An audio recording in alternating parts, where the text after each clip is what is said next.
Halo anak-anak, sudah siap mengikuti pelajaran Halo. hari ini? Sudah Sudah, siap? Bu. Oke, Sudah. kalau Sudah, Bu siap. Guru. Assalamualaikum. Salam selamat dan sejahtera. Saling mendoakan di antara kita. Jawablah. Waalaikumsalam. Ya. Oke. Assalamualaikum warahmatullahi wabarakatuh. Waalaikumsalam warahmatullahi wabarakatuh. Terima kasih anak-anak. Selamat pagi, selamat berjumpa kembali dalam pembelajaran pada pagi hari ini. Walaupun kita lewat Zoom meeting dalam masa pandemi ini, semoga kalian tetap semangat di rumah ya. Semangat mengikuti pembelajaran jarak jauh. Nah, sebelum pembelajaran dimulai, agar pembelajaran hari ini berjalan dengan lancar, marilah kita berdoa dulu. Dipimpin Mas Sudarlan. Monggo Mas Sudarlan, ayo. Bismillahirrahmanirrahim. Ya, terima kasih. Hari ini kira-kira siapa yang tidak masuk ya? Misbah, Bu. Oh, Izin kenapa? ayandanya wafat. Innalillahi wa inna ilaihi raji'un. Ya, marilah kita doakan semoga ayah dari Mas Misbah husnul khotimah. Ya. Amin. Ya. Oke anak-anakku, untuk menyemangati kalian pada pagi hari ini, kita yel-yel dulu ya. Nah, ya Bu Guru. Okay. Good morning everybody, how are you? Just friend. Good morning everybody, how are you? Just friend. Ya. Oke. Pada hari ini kita belajar tema 8, subtema 1, pembelajaran 3. Ya. Izinkan Bu Guru membuka PPT hari ini ya. Ya, sambil kalian menyiapkan bukunya, buku siswa dibuka tema 8, subtema 1, pembelajaran 3. Ya.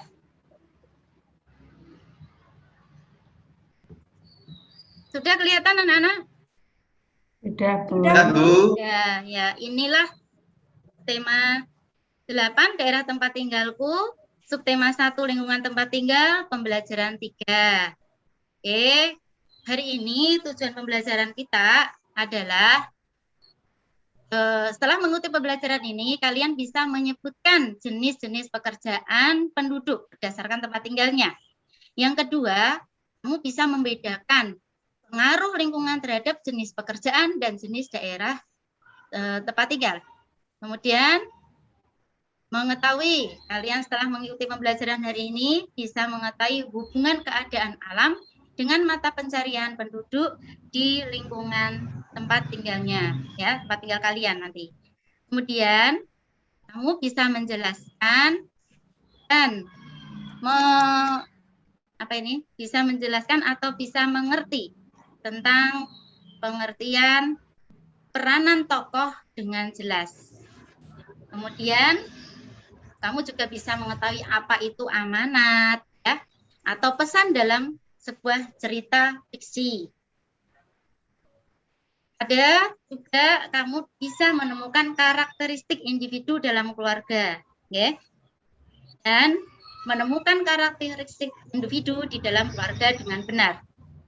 Ini beberapa tujuan yang akan kita lampaui pada pagi hari ini. Nanti ada kegiatan diskusi, ada kegiatan mengamati, ya. Nanti Bu Guru lihat dalam pembelajaran, jika kalian semangat atau kamu aktif, Bu Guru tambah nilai. Jika kamu malas-malasan dalam kerja kelompok nanti, Bu Guru juga akan memberi nilai yang kurang. Ya, semangat ya. Oke? Ya, Bu Guru. Oke, Bu Guru lanjut. Nah, kamu sudah membuka tema 8, subtema 1, pembelajaran 3? Sudah? Ya, Bu. Ya, Bu. Ya, coba dibaca dulu, itu ada gambar anak perempuan. Siapa ya? Mari kita pelajari. Dibaca dulu. Mbak Ilah. Nah, yuk supaya nggak Ya, ngantuk Bu. Mbak Ilah. Yuk. Ya. Hai teman-teman, namaku Dayu. Aku dan keluargaku berasal dari Bali. Saat di Bali, aku tinggal di daerah Tabanan. Ini tinggalnya di mana? Di desa apa di kota? Tinggalnya di desa apa di kota? Apa di pegunungan ini? Pegunungan ya Bu. Oh, kamu iya, betul. Kita ada di pegunungan. Oke. Kalau di pegunungan itu kira-kira pekerjaan ayahmu apa sih? Petani. Oh, petani, ya. Tani berkebun, Bu. Betul, berkebun. Kebun apa, Mas Darlan? Jagung, Bu. Oh, jagung. Sama ketela. Iya, bisa ini ya, panen ya, kalau beberapa bulan lagi. Oke. Kalau Dayu ini berada di Tabanan, Bali, ya, Tabanan, Bali. Bagaimana kondisinya? Kita pelajari bersama. Bisa dibaca Mbak Islam ya? Cari tahu lebih lanjut. Iya, pinter. Bu. Terima kasih. Bali itu terbagi menjadi 8 kabupaten dan 1 daerah kota. Salah satunya tadi Tabanan. Tabanan merupakan salah satu kabupaten di Provinsi Bali. Wilayah Kabupaten Tabanan itu didominasi oleh pegunungan dan pantai. Pegunungan itu daerah yang tingginya kira-kira 400 meter di atas permukaan laut ya. Kalau pantai itu daerah yang berbatasan dengan darat antara laut. Nah, selain Tabanan terkenal sebagai penghasil beras dan sayuran ya. Tabanan itu terkenal sebagai penghasil beras dan sayuran. Karena kenapa tadi? Siapa yang menyimak? Karena apa? Mayoritas penduduknya Petani, Bu. oh iya, bermata pencarian sebagai petani. Namun penduduk yang tinggal di pantai bermata pencarian sebagai Nelayan. Nelayan, Bu. Ya, pinter. Nah, keadaan alam suatu tempat itu mempengaruhi mata pencarian penduduk. Ya, ayo kita cari lebih lanjut. Kita cari tahu lebih lanjut. Kamu perhatikan, Bu Guru punya gambar. Ada berbagai jenis pekerjaan di masyarakat. Ini pekerjaan apa ya yang gambar nomor 1 ini? Petani. Siapa tahu? Oh, petani. Yang tengah ini apa ya? Mengambil telur. Ambil telur. Pekerjaannya apa kalau begitu? Peternak, Bu. Peternak. Peternak. Ya. Kemudian yang sebelah sini. Yang sebelah kanan Memelihara sapi. sapi. Berarti ya sama ya, ini peternak. Oke. Kira-kira kalau petani, daerahnya itu di daerah mana ya? Pegunungan atau pantai? Daerah dataran rendah, Bu, di pantai, Bu, dekat pantai, Bu. Betul, Mbak Islamia? Betul? Apa, Bu? Tadi loh petani ini berada di daerah pegunungan atau di daerah pantai ya? Di pegunungan, Bu. Oh, betul ya, di pegunungan ya Mas Darlan. Kalau yang Oke, peternakan, Bu. iya, peternakan bisa di daerah dataran rendah atau daerah pegunungan. Dataran Biasanya di tinggi. daerah pegunungan Ya, Bu karena Guru. daerahnya lebih dingin. Oke, cocok buat peternakan. Lanjut. Iya. Nah, supaya kamu lebih tahu, memahami materi ini, silakan kamu baca halaman 23 di buku siswa, di bukumu. Oke, coba biar teman-temannya ikut konsentrasi, dibaca Mbak Ilah.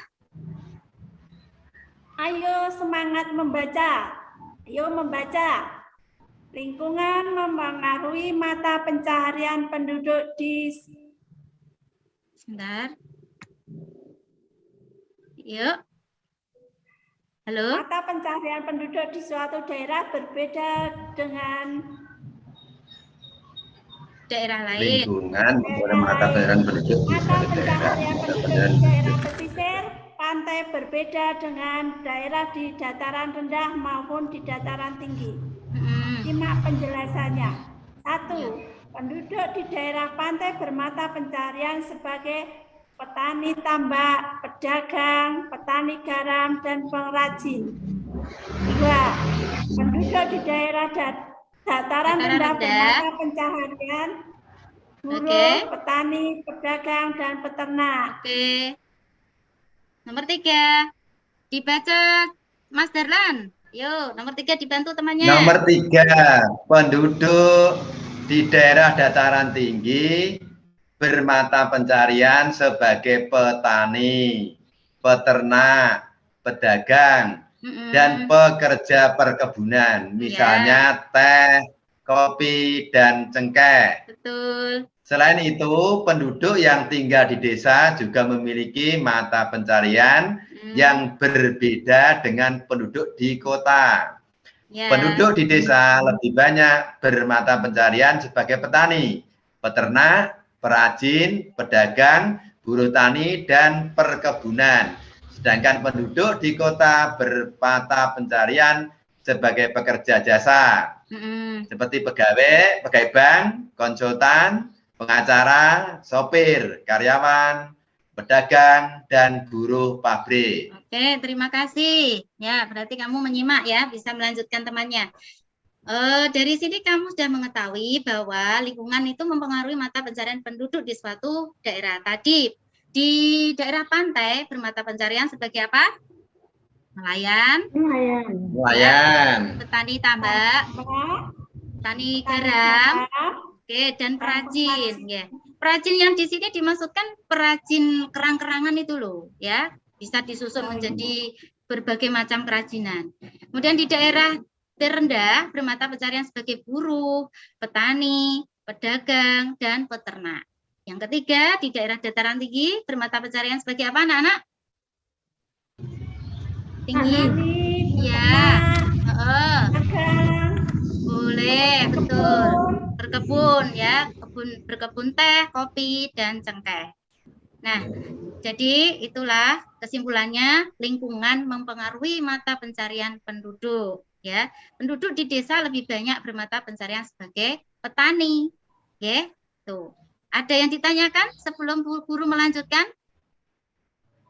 Siapa yang mau tanya? Jasa itu apa, Bu? Oh ya, bagus. Mbak, siapa ini tadi yang tanya? Mbak Islamiyah. Oke. Pekerja jasa itu adalah orang yang memberi pelayanan sesuai dengan profesinya. Contohnya tadi di situ sudah dijelaskan, ada pegawai bank, konsultan, pengacara, sopir. Siapa yang bisa menyebutkan contoh lainnya? Dokter, Bu Guru. Ya, siapa Mbak Ila? Ayo apa? Dokter. Oh betul, dokter. Terus? Polisi. Nggih, pinter. Ya, dokter. Perawat kesehatan, Bu. Oh iya, betul. Nah, sekarang itu banyak dibutuhkan jasanya, dokter dan perawat. Karena rumah sakit sekarang ini banyak penuh dengan pasien COVID ya, banyak yang membutuhkan pelayanan. Nah, itu. Sudah jelas ya? Lanjut. Ya, Bu. Oke. Supaya lebih jelas lagi pengetahuan kalian, Bu Guru mempunyai pertanyaan. Silahkan diskusikan bersama teman sebangkumu. Ada 4 pertanyaan. Bu Guru kasih waktu 15 menit cukup ya? Cukup ya? Oke. Selesai ya? Silakan nomor 1 dijawab Mas Darlan. Mas Darlan, ayo. Apa jawabanmu? Mengapa mata pencarian penduduk berbeda sesuai lingkungan tempat tinggalnya? Ya. Karena masing-masing mempunyai potensi yang berbeda, Bu. Oke, betul. Ada kelompok lain yang menambahkan atau memberi penjelasan? Karena suatu daerah itu lingkungan alamnya berbeda-beda. Kalau di desa itu lebih banyak hasil pertaniannya, ya. Bekerja sebagai petani. Iya, betul. Terima kasih, pintar sekali. Oke, kalau nomor 1 tadi tambahan Bu Guru, karena penduduk itu cenderung memanfaatkan kekayaan alamnya, ya. Yang ditinggal di situ, misalnya di pantai itu banyak ikannya, atau di daerah pegunungan banyak sawahnya atau pertaniannya, gitu, ya. Nomor 2, mengapa penduduk desa dan di kota memiliki mata pencarian yang berbeda? Mbak Ilah. Karena kalau di desa itu di dataran tinggi banyak yang menjadi petani. Kalau yang di kota banyak yang menjadi pegawai, Bu. Betul, karena di desa itu juga lahan pertaniannya banyak ya. Oke, lanjut nomor 3. Apa perbedaan petani di dataran rendah dan dataran tinggi? Siapa bisa? Udah Bu Guru berikan. Siapa yang bisa ini? Berikan kesempatan. Yuk. Siapa bisa? Saya, Bu. Ya, Mbak Islamia. Kalau petani di daerah dataran rendah biasanya hasilnya padi dan palawija. Iya, betul. Kalau di daerah dataran tinggi biasanya sayur-sayuran. Sayuran, oke. Ya, betul. Terima kasih 100 buat kalian. Nomor 4 ini tadi kita sudah jawab ya, apa yang dimaksud pekerja jasa. Tadi pekerja yang memberikan atau seseorang memberikan pelayanan sesuai dengan profesinya. Tadi contohnya, iya. Contohnya apa saja? Dokter. Sopir. Polisi. Termasuk Bu Guru ini. Bu Guru ini apa ya? Bu Guru apa ini?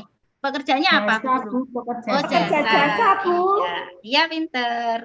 Nah, kalian juga bisa. Besok pengen jadi apa? Itu dikembangkan dari sekarang ya. Bu, untuk menyingkat waktu, Bu Guru lanjutkan. Nah, sekarang Bu Guru bentuk kelompok terdiri atas 3 siswa yang rumahnya berdekatan aja. Kamu amati keadaan lingkungan, tempat tinggalmu, apakah tempat tinggalmu termasuk kota, pedesaan, atau pantai, ya. Nah, amati penduduk di sekitarmu itu, mata pencariannya apa? Buatlah laporan singkat seperti ini, seperti yang ada di buku siswa, ya, seperti ini. Apabila kurang paham, nanti bisa beri Bu Guru lewat ya WA ya. Oke. Nah, tadi Ya, Bu. Oke, paham ya tugasnya? Ya. Paham, Bu? Paham ya tugas ini ya? Oke, kalau paham, tadi Bayu itu kumpul bersama keluarganya. Yang bercerita adalah neneknya. Bercerita tentang cerita rakyat yang ada di sekitar kita, yang ada di daerah Jawa Tengah, yaitu apa? Terjadinya rawa pening, Bu. Oke, Bu Guru bacakan aja ya. Nanti kamu dengarkan dan kamu simak. Terjadinya rawa pening. Cerita ini mengisahkan tentang Baru Klinting, seorang naga, anak dari Endang Sawitri, putri kepala desa Ngasem. Karena sebuah kutukan, Endang Sawitri harus mengandung dan melahirkan seorang anak berwujud naga seorang diri. Jadi cerita itu dibagi menjadi 2, cerita fiksi dan non-fiksi. Kalau cerita fiksi adalah cerita hayalan atau cerita yang tidak benar-benar terjadi. Jadi hayalan saja. Cerita non-fiksi adalah cerita yang kenyataan. Contohnya begini, kalau non-fiksi misalnya cara pembuatan tempe, itu kan benar-benar nyata membuat tempe. Nah, kalau terjadinya rawa pening, terus cerita apa lagi tadi? Bukit Catu, itu hanya hayalan belaka. Paham ya? Paham, anak-anak? Ya, Bu. Oke. Bu. Bisa menyebutkan contoh lagi yang cerita fiksi? Bisa, Bu. Apa ya? Gunung Tangkuban Perahu, Bu. Oh iya, betul, pinter sekali Widarlan ya. Gunung Tangkuban Perahu, terjadinya Gunung Tangkuban Perahu, betul. Nah, sekarang dalam cerita fiksi itu ada tokoh, pasti ada tokoh ya. Tokoh adalah pelaku yang mengemban peristiwa dalam cerita fiksi, sehingga peristiwa dalam cerita fiksi itu menjalin cerita yang utuh. Ya. Jadi pelaku. Kemudian 2 peranan tokoh, yaitu mengemban peristiwa dalam sebuah cerita sehingga peristiwanya ini mampu terjalin menjadi sebuah cerita. Bayangkan kalau tidak ada tokoh, pasti tidak akan menjadi sebuah cerita, ya bukan? Nah, yang nomor 2, membawa pesan atau amanat. Apa yang dimaksud amanat? Pelajaran minggu lalu sudah loh. Apa yang dimaksud amanat? Pesan. Iya, pesan, betul. Pesan penulis kepada pembaca. Oke. Nah, dari cerita Baru Klinting tadi atau cerita rawa pening, tokohnya siapa saja, yo? Tokohnya siapa saja? Baru Klinting, Dewi Sawitri. Dewi Sawitri, betul. Dan desa. oh iya. Kepala Desa Ngasem. Desa Patok ya, Desa Patok. Ya. Ini silahkan kamu setelah membaca tadi atau mendengar cerita Bu Guru, kamu tulis jawabanmu di selembar kertas, kemudian nanti jawabannya dipresentasikan ke depan kelas. Ya, yuk siapa? Sudah selesai ya? Nomor 1, siapa tokoh dalam cerita yang berjudul Asal Usul Rawa Pening? Kelompoknya Mbak Islamiyah. Islamiyah, yuk. Sudah Sakti. Iya. Baru Klinting. Kepala Desa Patok. Oke. Betul. Nomor 2. Apa saja peranan tokoh dalam cerita tersebut? Kelompoknya Mbak Ila. Peranan tokoh. Peranannya? Peranannya seperti Tadi sebagai pengemban cerita. Dan pembawa apa tadi? Pembawa apa? Amanat atau? Amanat. Iya. Ya, nomor 3. Satu kelompok lagi dari kelompoknya Mas Darlan. Pesannya apa ya yang terdapat pada cerita Baru Klinting? Kira-kira tadi dia semangat apa ini? Tanpa putus asa Untuk tadi? mencari orang tuanya, Bu. Yo, siapa yang bisa membantu? Oke, Bu Guru luruskan pesannya Sombong, adalah Bu. apa, Mbak? Tidak sombong. Iya, boleh. Tidak sombong juga boleh. Yang nomor 2 bisa juga Jangan menyia-nyiakan orang. Tidak menyia-nyiakan anak kecil. Atau tidak berputus asa dalam apa? Menyelesaikan masalah ya kan? Tadi Baru Klintingnya berusaha sekuat tenaga supaya dia berubah wujud menjadi anak manusia. Manusia. Ya, terima kasih atas kerja kelompoknya. Kalian pinter-pinter sekali. Lanjut ya. Untuk selanjutnya tadi Dayu itu kan sangat senang mendengarkan cerita neneknya. Bahkan seluruh keluarga Dayu juga ikut mendengarkan cerita. Saat nenek bercerita, semua anggota keluarga itu berkumpul dan mendengarkan ceritanya. Nah, kamu perhatikan gambar keluarga Dayu ini. Yang ada di bukumu juga ada. Ya, kira-kira apa sih? Apa ya yang membedakan dari mereka ini? Apa ya? Yang jelas-jelas? Keluarga Dayu terdiri dari nenek, ayah, ibu, dan adik Dayu. Ibu dan kakak dan adik. Perbedaannya apa? Perbedaan dalam keluarga ini? Dari kelihatannya apa ya, sih? Nenek sudah kelihatan tua, Bu. Oh iya, rambutnya kelihatan apa ya? Pendek ya. Benar. Agak keriting. Iya, rambutnya kelihatan putih. Yang ibu, bapak, dan Dayu masih kelihatan hitam. Dayu lebih pendek daripada ibunya. Bahkan adik Dayu juga lebih kecil dari Dayu, ya kan? Nah, itulah karakteristik individu. Ya, supaya kamu lebih jelas tentang karakteristik individu, dibaca coba Mbak Islamiyah. Amati gambar di atas. Nanti yang ini keragaman yang terdapat pada gambar? Keragaman berarti bermacam-macam atau berjenis-jenis. Pada manusia, keragaman yang dimaksud adalah perbedaan yang dimiliki oleh setiap individu. Perbedaan pada individu itu ada karena setiap manusia memiliki ciri khas tersendiri. Dengan demikian, keragaman karakteristik individu berarti perbedaan ciri-ciri khusus pada setiap manusia. Keragaman karakteristik individu dapat berupa keragaman fisik. Keragaman fisik dapat meliputi warna kulit, jenis rambut, tinggi dan rendah badan, serta berat badan. Selain keragaman fisik, juga terdapat keragaman kegemaran dan keragaman sifat. Iya, pintar ya. Terima kasih. Jadi keragaman itu apa? Keragaman itu bermacam-macam atau berjenis-jenis. Nah, pada manusia itu ada keragaman yang dimaksud itu memiliki perbedaan antar individu. Contohnya tadi antara Dayu dan adiknya. Dayu tinggi, adiknya pendek. Kemudian ibu lebih gemuk, Dayu pun kurus. Nah, itu perbedaannya. Dari warna rambut juga bisa. Rambut nenek agak putih, rambut Dayu masih bisa. Tinggi rendah, terus berat badan, bahkan kegemaran ya. Kegemaran itu atau hobi orang itu juga berbeda-beda ya. Jadi amati gambar tadi kan kita sudah mengamati ya, keragaman yang ada pada gambar tadi kan sudah ya. Ini memperjelas saja. Lanjut, untuk mengamati lagi, kamu amati keragaman fisik yang ada dalam keluargamu. Ini tugas kelompok juga. Nah, tadi kan ada 3 peserta, tiga siswa dalam satu kelompok. Pilih salah satu saja kelompok. Dalam kelompokmu itu salah satu yang ditunjuk, misalnya kelompoknya Mas Darlan, nanti orang tuanya Mas Darlan saja. Ya, kamu pilih ayahmu bagaimana warna kulitnya, jenis rambutnya, tinggi badan, dan berat badannya.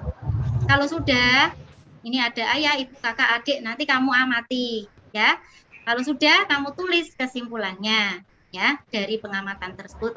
Oke, paham ya tugasnya? Buku itu mempunyai perbedaan karakteristik individu. Tapi kita yang jelas tidak boleh saling menghina, tidak boleh saling mengejek. Ya, kulitmu ireng ya, gitu nggak boleh. Lanjut. Nah, udah. Berarti tugas pembelajaran pada hari ini selesai. Guru ucapkan terima kasih.